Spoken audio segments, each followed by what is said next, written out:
Some crimes are not written in blood or gold, but in the sorrow that memory dares not speak. It begins on a storm-struck night at Primrose Lodge, where a scream on the stairs uncovers a deception older than grief and deeper than love itself. Where are you tuning in from, and what time is it? Let me know in the comments. Tonight, we step into a house where ghosts wear familiar faces, and truth waits behind a locked door. It was on a grey November morning, thick with the sort of damp fog that clung to the windows and muffled the cries of costermongers outside, that I found myself once more seated by the hearth of our Baker Street lodgings. Holmes stood at the window, his lean figure silhouetted against the leaden light, pipe in hand and brow furrowed not in agitation, but in that particular stillness of mind I had come to associate with the anticipation of something, be it curious or catastrophic. The air within was close and fragrant, with the faint scent of Persian tobacco and the dry, musty odour of old newspapers, which Holmes had scattered carelessly across the rug. He had spoken but little that morning, save for a curt observation on the disappearance of a racehorse near Ascot, and I had resigned myself to the comforting monotony of silence between friends. Yet there was, in his manner, a subtle tension, a quiet expectancy, as though he waited for something not yet announced, but already perceived. It was in the curl of his fingers, the alert set of his jaw, and in the strange, deliberate way he turned from the window and walked toward the small table by the door. Upon the table lay a single lady's glove, delicate, of cream kid leather, its stitching fine, and the wrist fastened with a mother-of-pearl button. Holmes picked it up with the reverence of a man handling a rare specimen and held it to his nostrils for the briefest moment. "A woman of means, though not of ostentation," he murmured.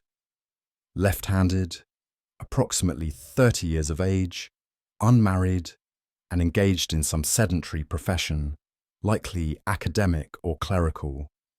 She has recently returned to London from the coast and has not slept well these past 2 nights. I leaned forward, the familiarity of his deductions never dulling their impact. "And how, pray, do you arrive at all that, Holmes? From a solitary glove, the scent of lavender oil, quite refined, yet with a trace of sea salt still clinging faintly to the inner lining. The glove is worn more heavily on the left, and its shape shows a habitual twist at the wrist, a sign of anxious fidgeting.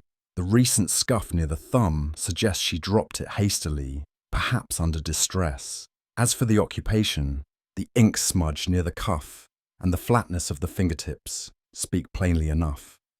"You astound me," I said, though in truth he always did. Holmes replaced the glove gently. "She came here early this morning, left it behind deliberately, I suspect. The question, Watson, is not what she has done, but what she fears."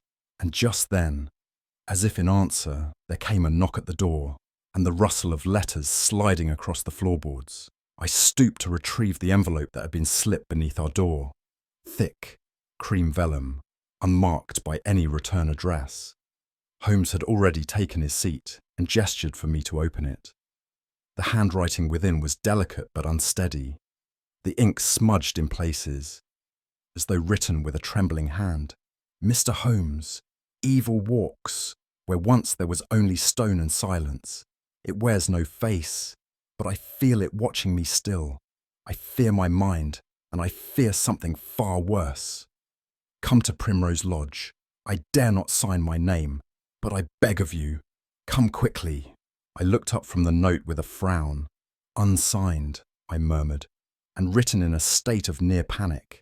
Holmes held out his hand, studied the paper with detached interest, then brought it to his nose. "Almond paste, the same faint trace as on the glove, though overlaid now with ink and fear. The same woman, without doubt. What do you make of it?" He leaned back, the tips of his fingers pressed together in that familiar cathedral of thought. "I make of it, Watson, that we are summoned not merely to investigate a crime, but to unearth a soul unravelling." I studied Holmes as he sat in pensive silence, the letter resting on his knee, his eyes turned not toward me, but to the slowly dissipating smoke curling toward the ceiling. Do you believe it? I asked. Is it the desperate voice of a woman losing her reason, or a fabrication meant to deceive? He did not answer at once. Instead, he rose, crossed the room, and picked up the glove once more. For a moment, he simply held it, as though weighing not the object, but the fear it had carried with it. There are places, Watson, he said at last, where grief seeps into the mortar of the walls, where memories ferment into madness. He looked up, his voice lower, almost grave. Primrose Lodge may be such a place. Painted smiles and old stones. Yes, there is something there. Something that hides not in shadow, but in silence. And with that he turned toward his desk to summon the timetable for the next train to Surrey. The journey from London to Epsom passed beneath a veil of sullen mist and silence. The train, though punctual, creaked with a weariness that seemed to mirror the season, and the countryside, glimpsed dimly through fogged panes, was little more than a procession of skeletal trees and damp meadows lost to shadow. Holmes sat opposite me, his lean frame drawn inwards, his eyes half-lidded, but not asleep. I had travelled with him long enough to recognise that particular posture, a stillness beneath which his mind worked with relentless efficiency. He had spoken no word since leaving Baker Street, save a brief inquiry to the porter regarding postal routes into Surrey. That alone suggested he was already weaving the mysterious note into a wider net of inference, though as yet he had shared no conclusion. I, for my part, was content to watch the countryside roll by, my thoughts dwelling not on theories, but upon the woman whose tremulous handwriting had summoned us. There was a quality of dread in her words that lingered with me still, not theatrical or exaggerated, but steeped in quiet desperation. As the train slowed its approach to the village station, Holmes stirred at last, pulling the letter once more from his pocket. "A mind in retreat," he murmured, more to himself than to me, "or a trap laid by one who understands the language of fear." I did not press him. Whatever awaited us at Primrose Lodge would reveal itself soon enough. The road to Primrose Lodge wound through narrow lanes, hedged in by tangled bramble and lichen-covered stone. A light drizzle had begun to fall, muting even the birds, and by the time the gates of the estate came into view, I felt as though we had crossed some intangible boundary between the everyday and the unspoken. The lodge itself was a curious structure, 3 stories, brick with Tudor detailing, but bearing the unmistakable sag of long disuse. Ivy clung to its walls in faded tendrils, and the gravel drive was scattered with leaves that had not been swept in weeks. Windows, once elegant, stood dim behind warped glass, their shutters askew like eyelids in uneasy slumber. Holmes paused before the front door, his hand hovering an inch from the tarnished bell pull. "The facade of a place remembers more than its walls," he said softly, "and this one forgets nothing." I confess to feeling a chill, not from the air, but from something in the stillness, a sense that the house watched us with a breath held in. The bell gave a reluctant ring, and a long moment passed before a servant appeared, silent, thin, and sallow, to show us inside. Miss Lillian Hargreaves greeted us in a room dimly lit by a low coal fire and heavy curtains that had not been drawn open. She was tall and finely built, with the kind of grace that suggests breeding rather than affectation. Yet there was a fragility about her, something in the way her hands trembled as she offered them to Holmes, and in the pale strain about her mouth, as though sleep had become a stranger to her. "I am most grateful you have come, Mr. Holmes," she said, her voice steady, but her eyes flickering between us as if uncertain of the reality before her. "I do not know whether what I feel is real, or whether it is I who am no longer so." Holmes inclined his head with courtly ease, offering no interruption. "It is often in doubt that truth begins, Miss Hargrave," he said. "You are quite right to seek clarity." She gestured toward 2 faded armchairs, their embroidery worn and the tassels frayed. The room bore the echo of better days, furnishings that had once spoken of taste and refinement, now dulled by dust and time. As we sat, I noticed Holmes's eyes drift briefly to the mantelpiece where a clock stood motionless, stopped at 7:15. "No longer wound," he murmured, "or unwilling to move." Miss Hargreaves waited until the servant had withdrawn before speaking again. The silence that settled upon the room was a heavy one, broken only by the occasional hiss of the coal and the faint tick of my pocket watch. "It began last month," she said at last. "At first it was only small things. My writing paper disturbed, drawers I'd locked found open. I thought little of it. But then came the notes." She opened a slender book and removed several folded scraps of paper. Holmes received them without a word. The handwriting was precise, yet unfamiliar. Brief phrases, no more than a line or two. "You forget what you should remember. The mirror sees through you. She is not you." They were left on my pillow, in my books, even once beneath my teacup, she continued. The servants claim ignorance. I began to question whether I had placed them there myself, perhaps in a trance. But I have no history of such things, Dr. Watson. No illness. Holmes examined the notes in silence, his brow furrowed. "And the West Wing?" he asked suddenly. She flinched. "Closed. It has been for years. The roof is bad and the plaster unstable. Yet someone has walked there recently," Holmes said softly. "You smell the dust when it is undisturbed, and when it is not." She closed her eyes. "Mr. Holmes, I fear I am either being haunted or slowly going mad." Miss Hargreaves' voice dropped as though the walls themselves might be listening. "There is one more thing," she said.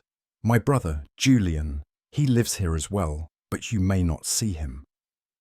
"Is he unwell?" I inquired. "In body, no, but in mind." She hesitated, her fingers knotting in her lap.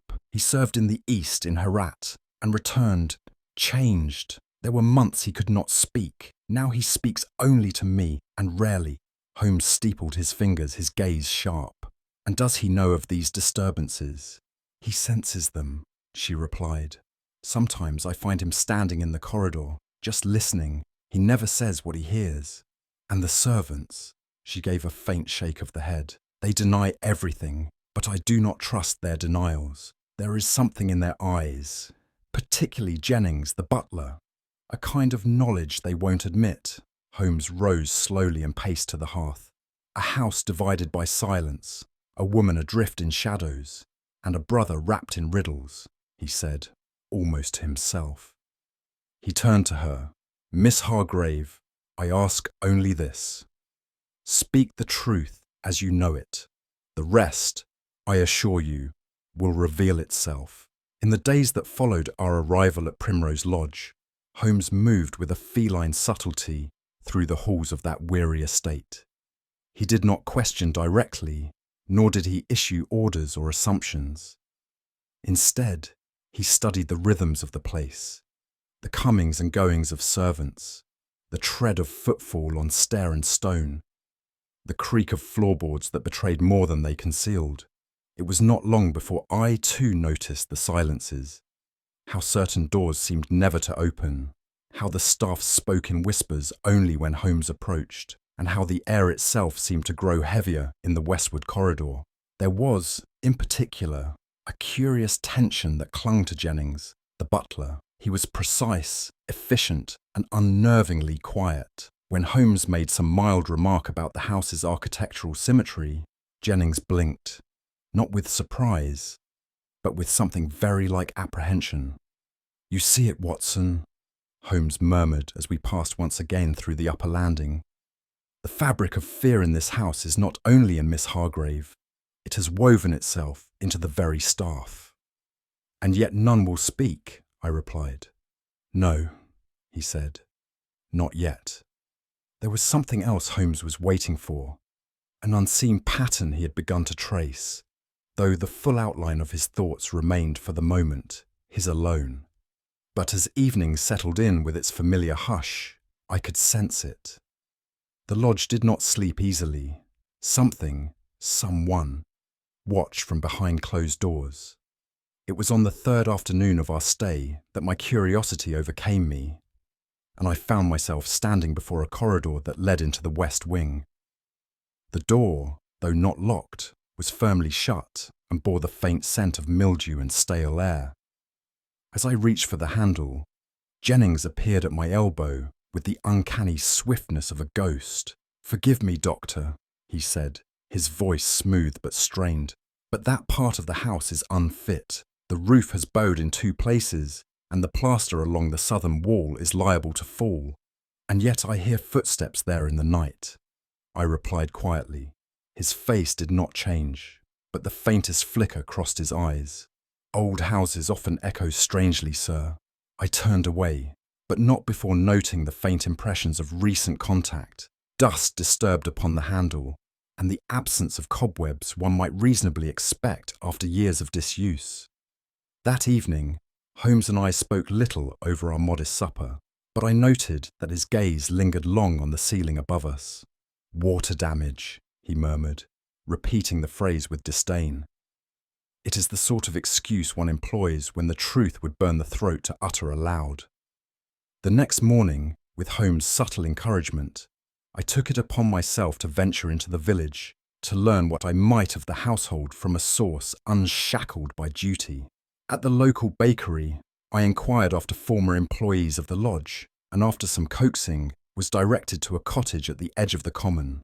There I found a young woman, scarcely older than 20, who answered the door with evident suspicion. Her name was Clara Finch, and she had served at Primrose Lodge until a fortnight prior. She recognized me at once as belonging to the household. "You've come from there?" she asked, lowering her voice instinctively. "I have," I said, "and I seek only to understand what you could not speak freely then." She hesitated, her eyes moving behind me to the hedgerow, as if even now the lodge might reach out to hear her. "They said I stole silver," she said finally. "I did not." "Then why the accusation?" "I saw something," she whispered, "or someone, and it was easier to send me off than to let me speak of it." "What did you see, Clara?" But she shook her head, stepping back into the shadow of her threshold. "Things aren't right in that house, Doctor. They haven't been right for years. You mind yourself." And with that, she closed the door, firmly, but not unkindly, leaving me with more questions than when I had knocked. That evening, Holmes summoned me quietly to the long corridor just beyond the parlour, where the portraits of past Hargreaves lined the panelled walls. Among them, framed in walnut and hung slightly askew, was the likeness of a young woman, elegant, dark-eyed, and bearing an expression both serene and sorrowful. It bore no plaque, no date, no name. "It disturbs Miss Hargrave," Holmes said in a tone just above a whisper. I have observed her glancing at it and then quickly away, as though the gaze of the subject unsettles her. I studied the painting more closely. The brushwork was refined, the background depicting a curtained arch and what appeared to be a garden trellis. But it was not these elements that arrested my attention. It was the uncanny resemblance to Miss Hargrave herself. "A relative?" I ventured. Holmes shook his head. "It is no relation, at least none that has been acknowledged, and yet it hangs here, unmarked and preserved while others gather dust." He leaned in closer, eyes narrowing. "And note the corner, Watson. The canvas was once torn and repaired. Someone once tried to remove this image, or perhaps to forget it. But memory," he added softly, "is not so easily painted over." That same evening, as the household prepared for supper, Holmes requested my company in a walk around the exterior grounds. The air was damp and the earth soft beneath our feet, a state which, as I well knew, pleased Holmes more than any dry clue. He spoke little, his gaze scanning not the house but the margins of it, the base of walls, the edges of windows, the sodden garden paths. It was at the rear of the drawing-room window that he halted. "Ah," he murmured, crouching low, "and now the lodge begins to speak plainly." I leaned closer. There in the earth, half obscured by the creeping mist, were the prints of a narrow boot, sharp at the toe, lightly pressed at the heel. as though the wearer had stood still for some time. The spacing suggested a slight, possibly female figure, and the impressions led neither to the gravel path nor to the kitchen entrance, but instead vanished abruptly beneath a low yew hedge. "No member of this household leaves by this way," Holmes said, "nor enters." He pressed his fingers lightly to the drawing room window pane, cooler at the edges than the centre, opened recently. We stood in silence for a moment. Then Holmes rose and glanced back toward the house. "Someone comes and goes by night, Watson," he said softly, "and they take pains to ensure the door is not the only point of entry." The west wing, long avoided and unspoken, drew Holmes with increasing gravity.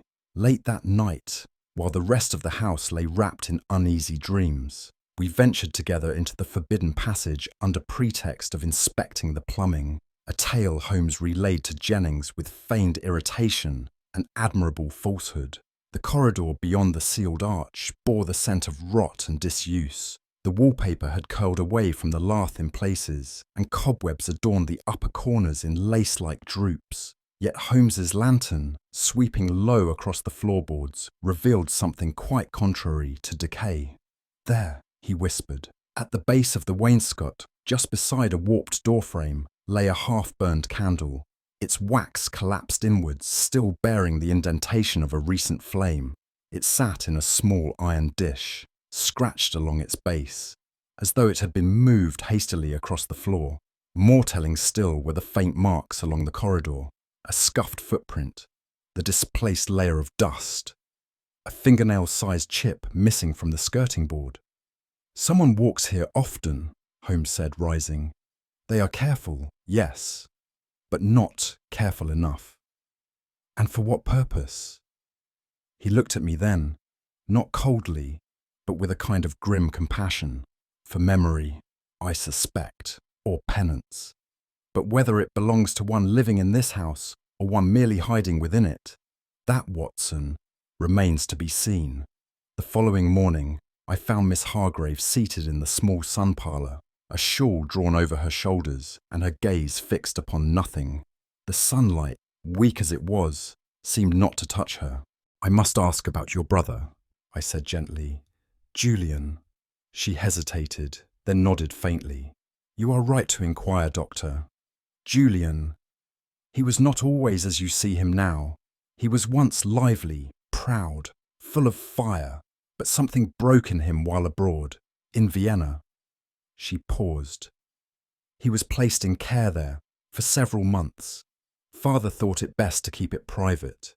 When he returned, he was quieter. Odd." Then the silence came. "And now?" "He hears things," she said. "Voices. He writes pages he won't show me. I think he knows more than I do." That evening, as Holmes smoked in silence, I relayed what she had told me. He did not look up, but his fingers tapped lightly upon the arm of his chair. "Vienna," he said at last. "A city of masks and doctors. The truth we seek, Watson, may lie not only in the West Wing, but in the echo of a mind abandoned, and one slowly returning." It was well past midnight when I found myself drawn from restless slumber by a sound I could not at first name, a rustle like fabric brushing reeds, carried faintly through the open pane. The house lay hushed, but not still, and something in the air spoke of movement where none ought to be. I threw on my coat and descended the stairs, lantern in hand. Outside, the grounds were silvered in pale moonlight, the grass damp and glistening beneath my boots. And there, just beyond the curve of the garden, I saw her. Miss Hargreaves stood at the edge of the pond, barefoot in her nightdress, her arms hanging loosely at her sides, her gaze fixed not on the water, but on something far beyond it. Her lips moved slowly, forming words too soft to hear. I approached with care. "Lillian," I said gently. She did not stir. As I drew closer, her voice became clear. "Mother," she murmured, "don't go. I won't forget. I promise I won't forget." She turned then, and for a moment her eyes looked through me. Not into me, but through, as though I were only mist.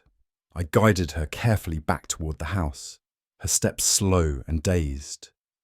She had no memory of coming outside. As I helped her into the warmth of her room, I felt the unmistakable chill of dread settle over me, not for her safety alone, but for the depths of memory in which she wandered unbidden. The next morning, I awoke to find Holmes already engaged in correspondence. He stood by the hall table with an open telegram in hand, his expression unreadable save for a glint of sharpened interest behind his eyes. "This arrived an hour ago," he said, "addressed to a Mr. Thomas Vernier. There is, of course, no such person here." I took the sheet and read its contents. It was a brief message from a medical registrar in Vienna confirming receipt of inquiry, and that the requested documents would be forwarded by post. Holmes tapped the corner of the paper. "You see, Watson, a false name used to reach real records. Someone is seeking to unearth or conceal something from Julian's time in the asylum." "Precisely. But what's more intriguing is that the name Thomas Vernier was used on the registration forms at the asylum itself, according to a contact of mine in Austria. It was an alias provided by the family. I should not have known that, unless someone else had recently stirred the dust." I was silent a moment, then asked, "Do you think Julian is aware of it?" Holmes folded the telegram neatly. "I think Julian remembers more than he is allowed to say, and someone else remembers more than they ought. This was never about madness alone, Watson. It is about narrative control, of who is permitted to be forgotten and who must be remembered in silence." Later that day, while Holmes pursued a private line of inquiry through the telegraph office, I paid a visit to the village vicar, the Reverend Bartholomew Pritchard. He had served the community of Epsom for over 3 decades and was known, even among the irreligious, as a man of steady discretion. He greeted me warmly, though with a flicker of curiosity behind his spectacles. "A London doctor come to call. Either someone is gravely ill, or Miss Hargreaves has finally taken the matter outside the lodge." I chose my words carefully. "I have been asked to assist in a matter of delicate nature. There are questions about her past, her family." The vicar sat back in his worn leather chair and regarded me a moment. Then he reached for a small ledger from the shelf behind him. "I have never been asked to speak of this," he said. "But I will not lie, Doctor. Miss Lillian was not born to the Colonel. She was adopted. Unofficially. Taken in, they said, after the death of her mother's cousin abroad. But no papers were filed. No baptism registered under her name here. The Colonel, God rest him, was a man of pride and secrecy. She was always loved, I think, but never fully claimed, not in the eyes of the law. And does she know?" "That I cannot say, but she has always seemed divided, as if she were living in a house built by others on ground that might not be hers." As I made my way back toward Primrose Lodge, the implications pressed heavily on my mind. Identity, once fractured, can be used as both shield and weapon. And in the shadows of that house, I feared someone was wielding it to cruel effect. Holmes listened without interruption as I relayed the vicar's account. His eyes did not move from the small flame that danced in the grate, but I saw his fingers tighten ever so slightly on the arm of his chair. "It confirms too much to be coincidence," he said at last. "An adopted child with no formal record, a brother rendered silent by trauma, a string of carefully timed hauntings, and now a renewed interest in Julian's medical history. No, Watson, this is no ghost story. It is an orchestration. You believe someone is using her uncertainty, her fragmented identity, to drive her mad, or at least to make her appear mad," he replied. "Which, from a legal standpoint, is quite enough." I felt a chill that had nothing to do with the autumn wind. Holmes stood. "We must assume, then, that the one who sent the telegram under a false name is not seeking knowledge, but erasure, and that the object of such erasure is not Lillian's past, but the truth that threatens to surface within it. He turned to me, his eyes keen and unforgiving. This is no longer a question of who she is, Watson. It is a question of what someone needs her not to be. That evening, as the fog curled low over the gardens and the moonlight fought its way through the misted panes, I stood at the foot of the staircase watching Lillian. She was pale, her frame shivering beneath a shawl she had not fastened, her eyes distant and unfocused. "She does not deserve this," I said softly to Holmes. "No one does," he replied, "but that has rarely stayed a criminal hand." I turned to him. "Do you truly believe she is in danger?" Holmes did not answer at once. Instead, he picked up the glove from the mantelpiece, the same one we had first examined in Baker Street, and held it once more to his nose. "It still carries the scent," he murmured, "of salt, of lavender, and something brittle, like a memory breaking."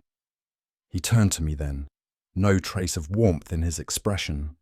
"Yes, Watson, she is in danger, not from spirits, nor from madness, but from a mind colder than either, one that knows exactly how far grief can be twisted into guilt, and guilt into surrender."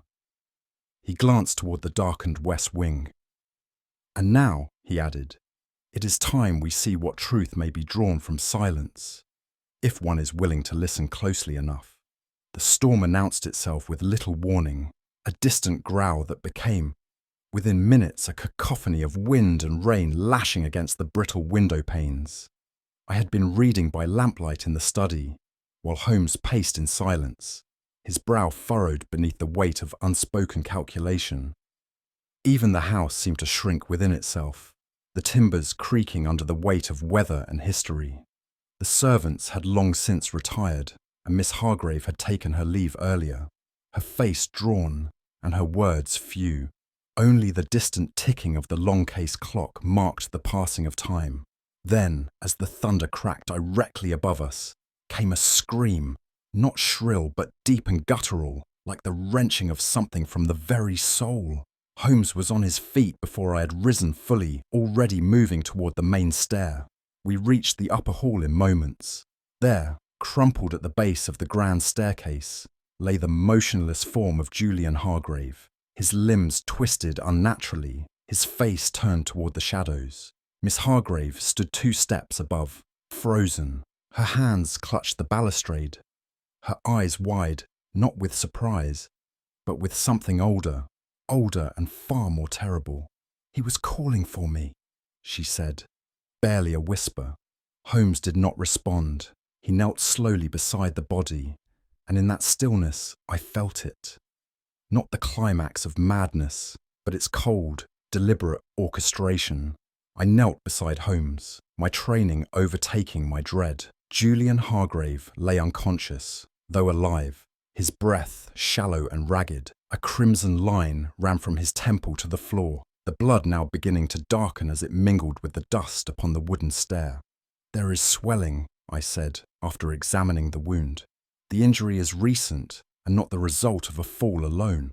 Holmes's fingers traced the grain of the nearby step, then the spacing of the spindles along the rail.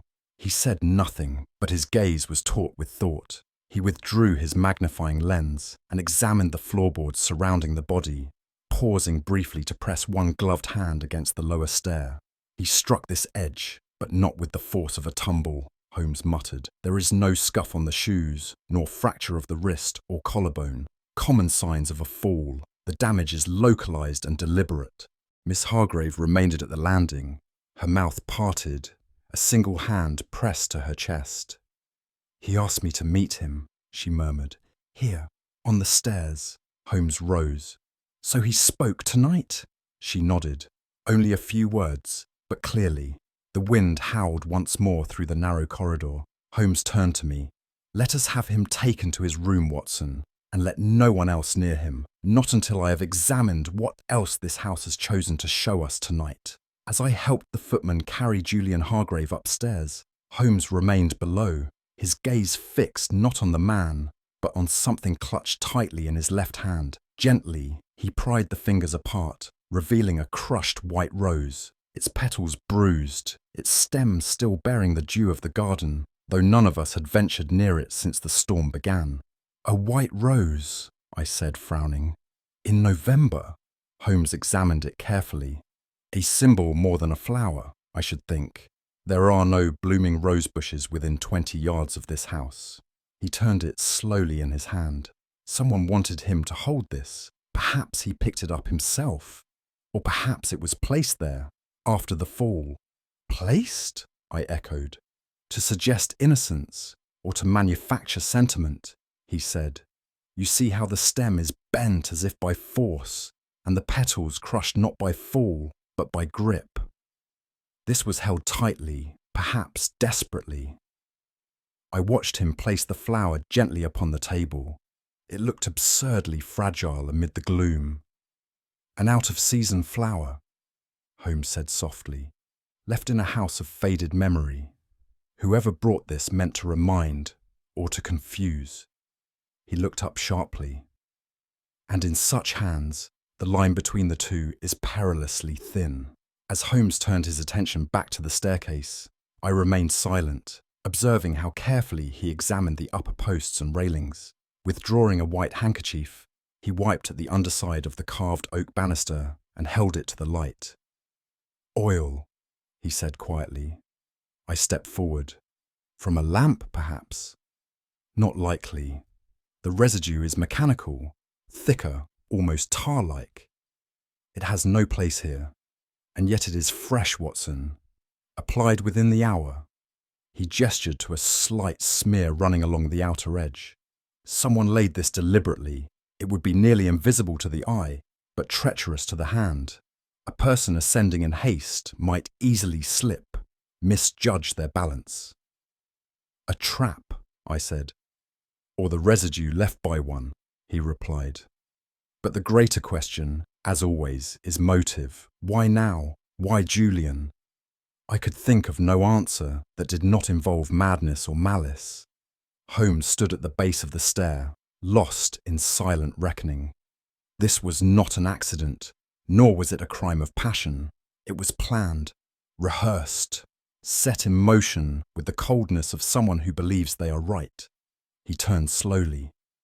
"And such people, Watson, are the most dangerous of all."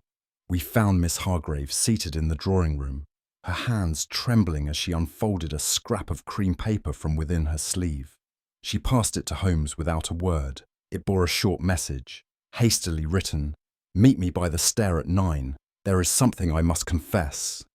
The handwriting was unremarkable, the ink still damp in places, as though written with a quill poorly dried. Holmes studied it. "This is not Julian's hand." She nodded quickly. "But I believed it to be.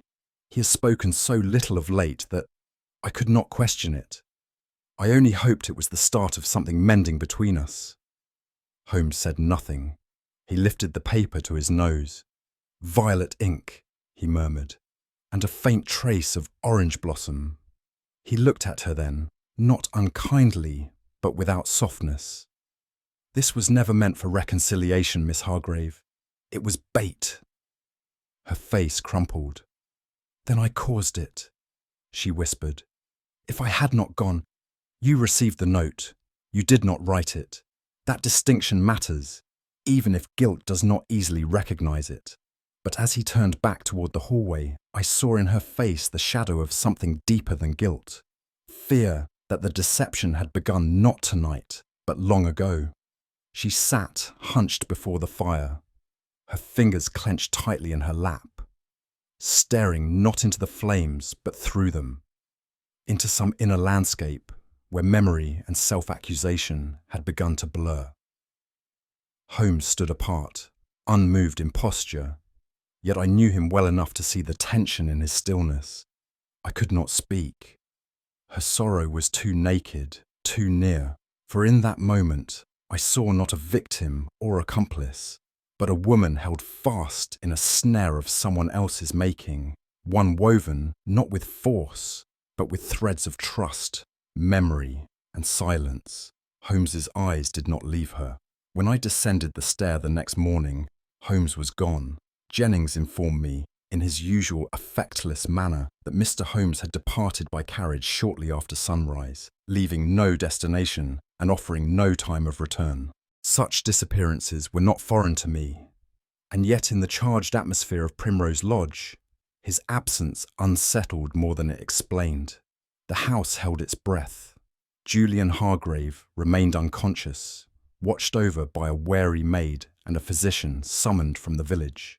The wound at his temple had darkened to a livid purple, and though his breathing was steady, he had uttered no word since the fall. Miss Hargreaves passed the morning in a distracted quiet, drifting from room to room like a ghost, uncertain of its own name. I accompanied her for a time, offering little save my presence. Even the staff seemed subdued, moving as if on muffled feet, avoiding one another's eyes. I visited Julian's chamber twice, and each time was struck by the oppressive stillness within. It was not the silence of healing, but the silence of something deliberately kept at bay, of truths not spoken and names not yet named. When Holmes returned just before nightfall, I knew at once that something had shifted. Holmes entered with the air of a man who has not merely found what he sought, but confirmed something he had long suspected. In his hand, folded once, and held with the care of evidence, was a sheet of parchment bearing the Hargrave crest. Julian's solicitor in Guildford was kind enough to allow me access to his records, Holmes said. I made a modest donation to his preferred church organ fund. He spread the paper before me on the desk. It was a deed of transfer, neatly drawn, witnessed, and bearing a scrawled signature at the base. This, Watson, is supposed to be Julian Hargreaves' formal bequeathal of the estate to his sister, executed 6 months ago. And yet, he paused. Julian was at that time unable to speak and under observation by a physician in London. I bent over the page. Then the signature is false. Not poorly done, Holmes admitted. But tell me, have you ever known a man who signs his name with an upward flourish while recovering from a stroke? I said nothing. Holmes tapped the lower margin. The ink here is less faded. Whoever added this signature did so weeks, perhaps months, after the body of the document was prepared. A forgery then, but a cunning one, likely made by someone with access to both his seal and his silence. His gaze moved beyond me toward the stair. The motive was inheritance, yes, but the method was patience, deception, and intimate knowledge. And with that, he drew from his coat one final envelope. There is more still to come. Holmes passed me a photograph, brittle at the corners and clouded with age. The image showed a woman seated on a stone bench, gloved hands folded, a parasol behind her shoulder. Her features were unmistakable, high brow, slanted cheekbones, and eyes large and solemn beneath dark lashes. It was Lillian Hargrave, and yet not. Taken 30 years ago, Holmes said, at a villa near Geneva, filed in the archives of a firm specialising in continental estates. The reverse bears the name Genevieve Hargrave. I stared at the image. The resemblance was exact, but the date made that impossible. She would have been not yet born, Holmes finished. Which begs the question, was the child adopted to replace this woman or to preserve her? He tapped the photo with a long finger. Notice the brooch. It is the same one Miss Hargrave wore on our second day. Small, green enamel, shaped like a laurel leaf. She claimed it was a family heirloom. And so it is, I murmured. But from whom? Holmes tucked the photograph back into its envelope. We are not dealing with a single deception, Watson, he said. We are dealing with a life that has been rewritten piece by piece, until even its author may no longer know the original ending. That evening, under Holmes's direction, I took a carriage to the edge of the village and retrieved Miss Clara Finch, the dismissed housemaid, who had agreed, albeit reluctantly, to assist in Holmes's plan. She arrived dressed plainly, her figure obscured by a bonnet and shawl. At first glance, she resembled nothing of the maid we had met before. Though Holmes had asked for that specifically, he did not wish her to be recognised too swiftly. "She is to walk the main corridor," Holmes instructed. "Then enter the drawing room and speak no word to anyone. That will suffice." I did not understand then the purpose of this pantomime, but Holmes's tone forbade inquiry. At precisely 8 o'clock, Clara entered the lodge. She moved slowly past the stair, then disappeared into the salon. The effect was instantaneous. From the parlour, Miss Hargreaves rose abruptly, staring toward the hall with wide eyes. Her hand gripped the arm of the settee. "Who was that?" she asked, voice hushed. "An old acquaintance," Holmes said evenly, "though perhaps not yours." She said nothing more, but I saw the way her posture tightened, as though something had recoiled within her. Holmes turned to me. It was not the face she feared, Watson, but the memory it carried. Later that night, with Holmes's guidance, I assisted him in placing a folded document inside the drawer of Julian Hargreaves' bedside table. The paper, newly penned, bore the look of aged parchment. It was addressed to a London barrister and contained a revised will, revoking all previous bequests and directing that the entirety of the estate be left to a charitable hospital. "There is no such document," I said quietly. "It's a fiction." "Precisely," Holmes replied, "but a fiction with consequence. We are creating a pressure point, Watson, and those who live by deception often panic when their own tools are turned against them." We left the drawer partially open. "Who is meant to find it?" I asked. "She will," Holmes replied, "sooner than we expect." He paused, his face cast in partial shadow. "This house has fed for too long on silence. We offer it something louder now, a suggestion, a disruption, enough to shake a hand that has grown steady through practice." I watched him a long moment. "Do you expect her to act tonight?" "I expect her to act," he said. "And when she does, it will be instinct, not reason, that guides her." And with that, he extinguished the lamp and stepped into the darkened corridor beyond. The hour grew late, and Primrose Lodge fell into a hush that was neither peaceful nor complete. Holmes took up his post in the passage nearest Julian's chamber, where a cracked mirror allowed a slivered view of the door. I remained in the drawing room, positioned as Holmes had directed, close enough to intervene, yet not so near as to disturb the illusion of calm.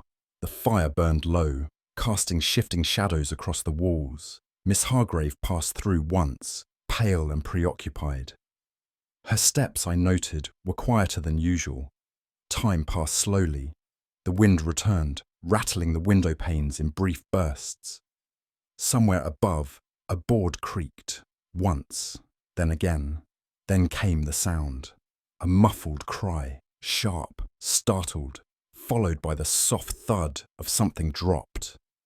I rose at once and moved swiftly toward the hall, where Holmes had already emerged from his position. We reached Julian's room in seconds. The drawer had been disturbed. The forged will was in Miss Hargreaves' hand, crumpled slightly at the edges. But it was not fear that crossed her face. It was fury, the cold, incredulous rage of one who sees their careful order unravelled before their eyes. "You had no right," she said. Holmes's voice was calm. "And yet here we are." She did not answer, but in that moment something shifted irrevocably in the air. A mask that had been worn too long began, at last, to crack. The storm had passed by the small hours, leaving behind a sodden hush that seemed deeper than silence. Primrose Lodge stood as if held in breath, its timbers damp, its windows streaked with the memory of rain. A fire had been lit in the drawing room, more for light than warmth, casting pale orange upon the walls. Holmes stood at the hearth, unmoving. I sat nearby, the forged document upon the table between us. Outside, the first ghost of dawn silvered the sky. The door opened without knock. Genevieve Hargrave entered, or rather, the woman we had known as Lillian. Her hair was loose, her shawl hastily gathered. She looked neither afraid nor prepared, only bare. As if the final layer of performance had quietly slipped away, Holmes inclined his head. "You came. I heard footsteps," she said. "I meant for you to." She sat slowly, her hands clasped, but not in defiance. Holmes gestured toward the photograph he had placed at her side. "You have spent many years keeping her alive." Her fingers brushed the edge of the image, but she did not look down. "I buried her once. I would not do so again." Holmes met her gaze without pity. "No, Mrs. Hargrave, you buried yourself." She did not speak for some time. The ticking of the clock in the corner marked the length of her silence, but not its weight. At last, with a slowness born of exhaustion rather than reluctance, she began. "She died in Vienna," she said. "Influenza. I had taken her there in hope. There was a specialist. He said there was a chance. But the fever took her within a week." Her voice held no tremble. The grief had long since calcified. "I could not bear it. Not after what the house had already cost me. My husband was gone. Julian returned, broken, and she, my child, was all that remained of what we had built." Holmes listened without interruption. "I returned alone," she continued. "The staff knew only that we were abroad. I wore her brooch, her gloves. I spoke her name, signed her letters. And when Julian failed to speak, I believed the illusion complete. It was not madness," Holmes said. "Not then. It was preservation." She turned to him with a strange, rueful calm. "It was both." Holmes held the photograph gently. "You did not do this for money." She shook her head. "I did it because the world would not let me grieve as I needed. So I rewrote the script." "And now?" I asked. She looked toward the staircase where Julian's shadow had once stood. "Now it is the script that has begun to grieve me." Holmes's voice was softer now, because lies grow heavy when they are worn too long. Her shoulders sagged beneath the weight of what had been confessed, not as if relieved, but rather unburdened of a false posture she could no longer sustain. In that moment, she no longer resembled the woman we had first met, the poised, cultivated Lillian Hargrave, but someone older, wearier, and far more human. "I did not intend for it to last," she said quietly. "At first it was simply to finish the season. There were invitations, appearances. Then came the papers, the inquiries. And Julian, poor Julian, could not contradict what he could not understand. So I continued." Holmes interjected gently. "But somewhere along the line, the lie became your home." She nodded slowly. "Yes, I could not undo it without burying her a second time. And by then, who was I?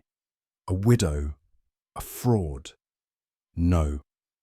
Better to become what I had loved than to live without it." There was no anger in her voice, no desperation, only the worn calm of a mind that had passed through grief and out the other side into something colder. "Even the house seemed to accept it," she added. "The rooms knew me, the mirrors remembered her. It was madness, yes, but not the kind one can explain away with medicine." Holmes said nothing. The truth, once spoken, required no embellishment. Holmes rose and crossed to the window, where the frost had begun to gather along the inner panes. The early light glinted faintly off the glass as he spoke. Julian began to recover. She did not answer, but her stillness was answer enough.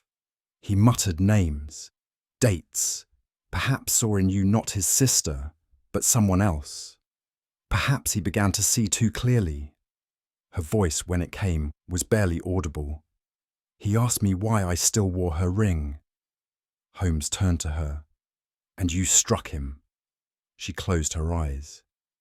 "He would have told them. He would have spoken to the solicitor, perhaps the magistrate. Everything would have unravelled." "Would that have been so terrible?" I asked. She looked at me, truly looked, for the first time. "You do not know what it is to be erased, Doctor, to be written out of your own life and asked to thank the hand that does it." There was no malice in her tone, only the echo of a long-held wound. Holmes's gaze did not waver. "You did not kill him. No, but you meant to silence him. She did not deny it. And in that silence, we understood. The act was not born of hatred, but of a desperate wish to keep the past from speaking. We left her there, seated by the hearth, the firelight softening her features until they seemed again those of the woman in the photograph. Not young, not unscarred, but deeply human. Outside, the dawn had fully broken, pale and without ceremony. The garden was silvered with frost. The lodge stood quiet, as though exhausted by its long performance. Holmes walked beside me, his expression unreadable. It was never about property, I said, nor reputation. It was about grief. Yes, he replied, but grief turned inward becomes its own kind of cruelty. We walked in silence a moment longer. I suppose the law will not be kind to her. No, said Holmes, but it will be kinder than time. And in that instant, I understood. We had not unmasked a villain, nor thwarted a thief, but drawn back the curtain on a woman who loved too much and believed too deeply that memory, if worn convincingly enough, could replace truth. In the stillness that followed Genevieve Hargreaves' confession, Holmes requested that we retire once more to the drawing room. The storm had passed, and the fire burned low, casting long, flickering shadows across the tapestries and dark-panelled walls. There, in measured tones, Holmes began to speak, not to interrogate or accuse, but to unravel the tapestry of illusion with the quiet authority of a man who sees to the heart of things. Everything we have encountered, he said, from the altered documents to the spectral notes, the silent brother, the false telegram, and the smudged glove, it all forms a single chain, forged not in haste, but in grief. It began the moment Lillian died in Vienna, and her mother refused to accept the burial. I watched his expression as he spoke. No triumph, no satisfaction, only a kind of solemn clarity. He gestured to the remnants of evidence on the table. What appeared to be madness was, in fact, an orchestration, not for gain, but for survival. Yet even the most carefully constructed fiction leaves seams, cracks through which truth eventually breathes. He turned to me then, his voice low. We did not solve a crime tonight, Watson. We witnessed a sorrow brought in from the cold. Holmes rose and crossed to the window, the very one beneath which he had discovered the prints in the mud days earlier. He drew aside the curtain and gestured down toward the garden's edge. You will recall the narrow boot prints, too delicate for a man, too unfamiliar for any servant, he said. They led to the west wing, though no one claimed to use it. I measured them thrice. He turned to face me. They belonged to Genevieve Hargrave. In the late hours, when the house was quiet, she would cross through the garden to avoid the staff, enter the unused corridor, and walk its length, retracing the patterns of a life that no longer existed. It was a ritual, I murmured. Indeed, a private pilgrimage, for memory, for contrition. He sat once more. She told no one. She did not need to. The prince betrayed her. They spoke of a secret too heavy to bear aloud, but they were not the tracks of guilt. They were the traces of longing, one that refused to rest with the dead. It struck me then how often Holmes found meaning in the smallest of things. For others, footprints were merely disturbance. For him, they were the handwriting of the soul. Holmes now addressed the corridor itself, the west wing that had become legend within the lodge. It was said to be uninhabitable, he said, yet the candle we discovered, half burned, warm at its base, spoke otherwise. He lifted the stub from the mantelpiece where he had placed it. Not the instrument of an intruder, nor the mark of sabotage. It was hers. I recalled the dust, disturbed only in select patches, and the faint oil trace on the doorknob. She visited often, I said. More than often, Holmes replied. Routinely. The pattern of wear in the floorboards, the thin abrasion along the plaster. Subtle evidence, Watson, but persistent. He gazed toward the darkened hallway beyond.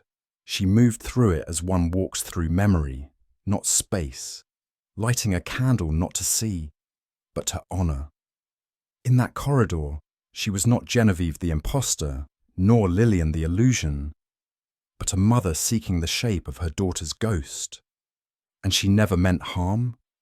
No, Holmes said, but harm was born all the same, because pain unshared becomes architecture.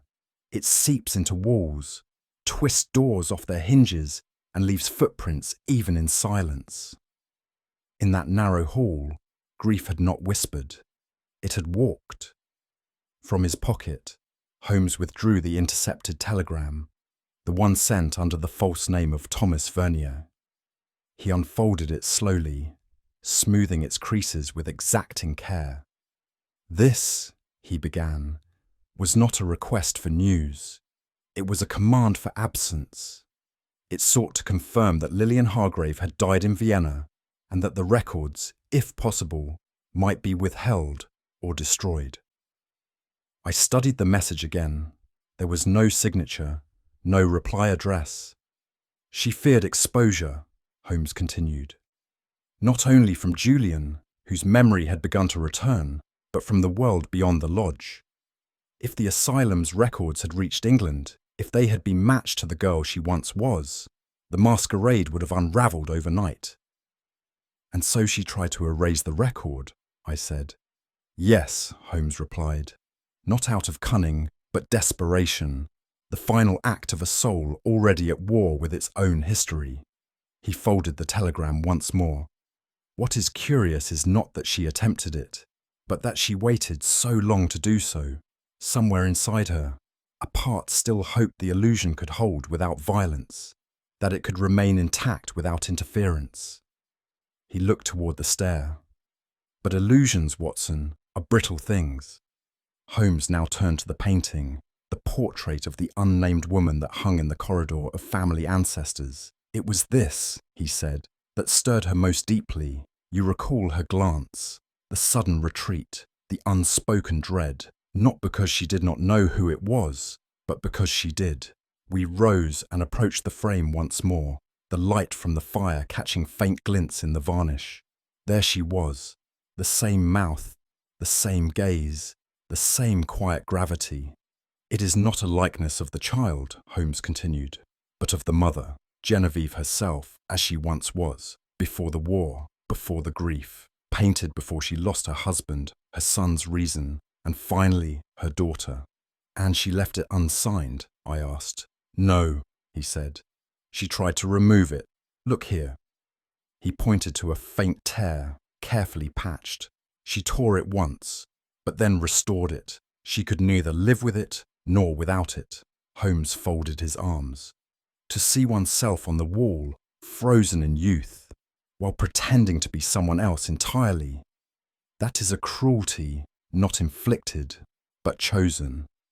She was haunted not by ghosts, but by the face she could not become again. As the fire dwindled to embers, Holmes remained seated, his hands steepled, his eyes fixed on some distant point not visible to me.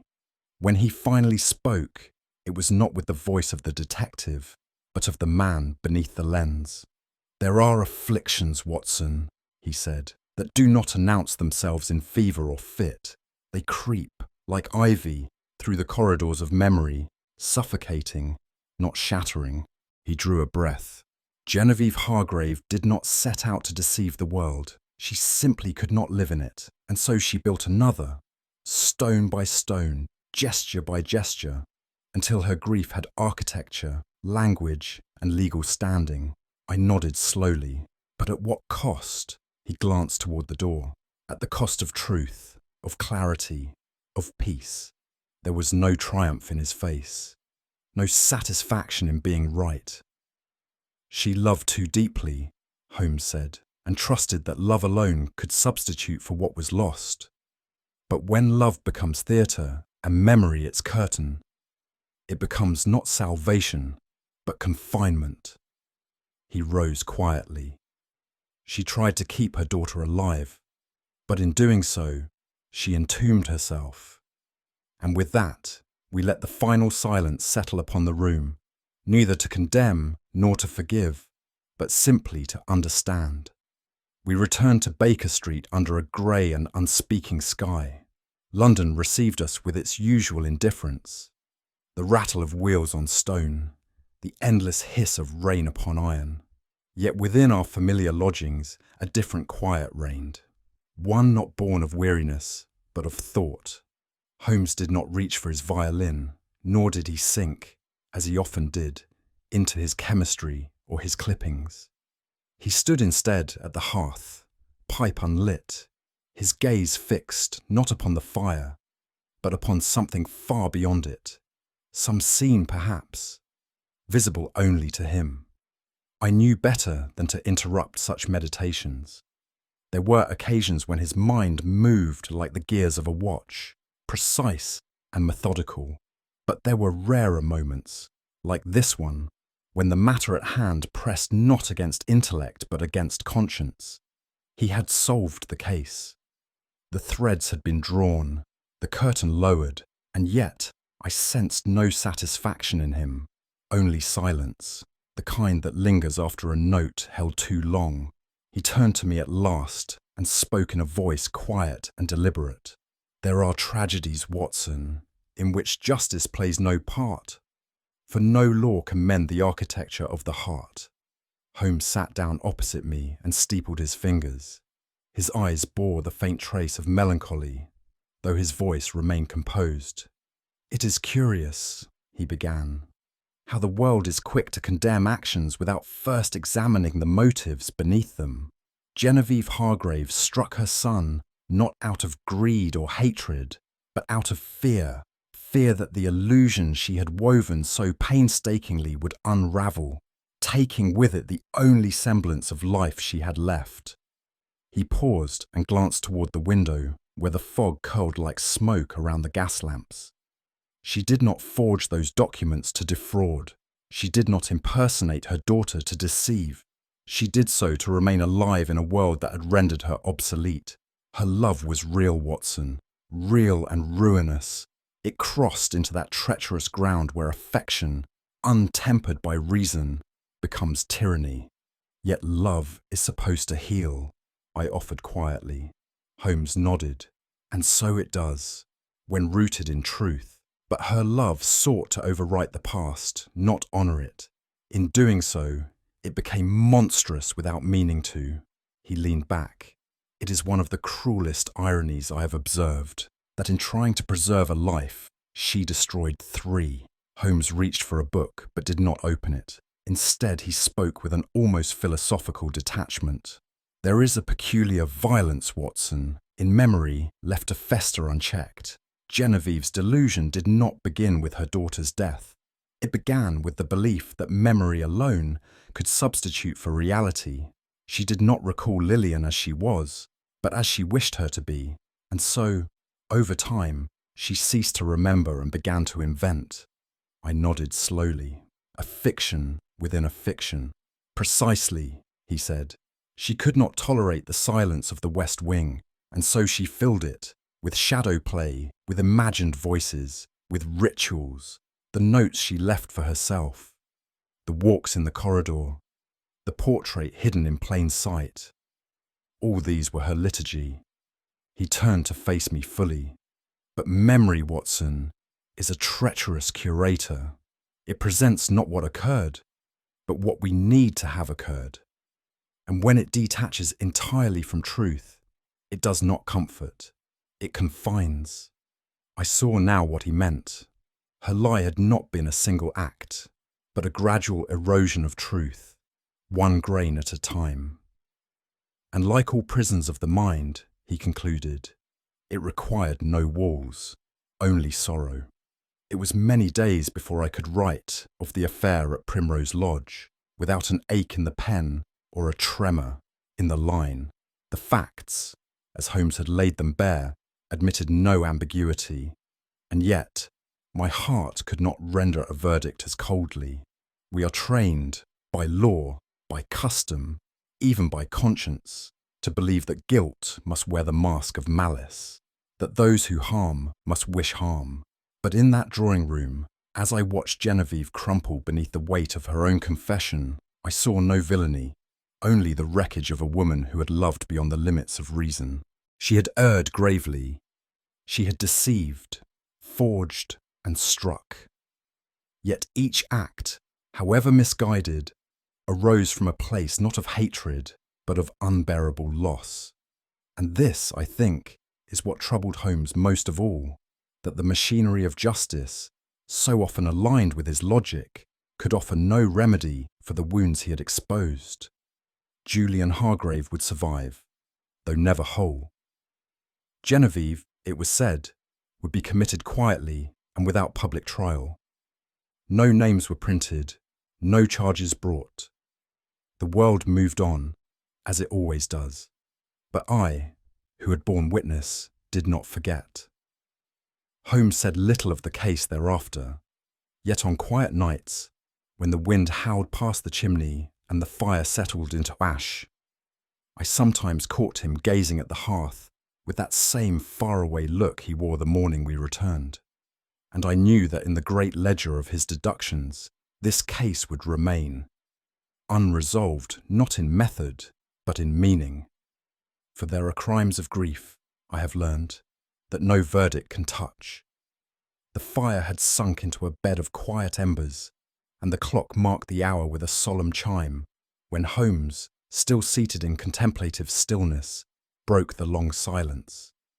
"It is a curious thing, Watson," he murmured, "how the human heart, when denied the dignity of grief, will invent its own reality. Genevieve Hargreaves was not a criminal in the traditional sense, no thief, no poisoner, but she did commit a more subtle violence, the erasure of truth in the name of love." I looked up from my writing. And yet, Holmes, the damage was real. A young man nearly lost his life. Holmes nodded slowly. Because illusion, once made sacred, defends itself with ferocity. She loved her daughter so deeply that she could not accept the finality of death. In doing so, she fashioned a ghost to inhabit the living and became one herself. He rose then and turned toward the darkened window. It reminds us, Watson, that truth, however painful, is the only foundation upon which love may stand without madness. What do you think was Genevieve's gravest mistake? Was it the initial deception or the moment she chose silence over confession? Share your thoughts in the comments. I'd love to hear your theories. And if you found this mystery as haunting as I did, don't forget to like the story, subscribe for more Sherlock Holmes cases, and pass it along to a fellow mystery lover.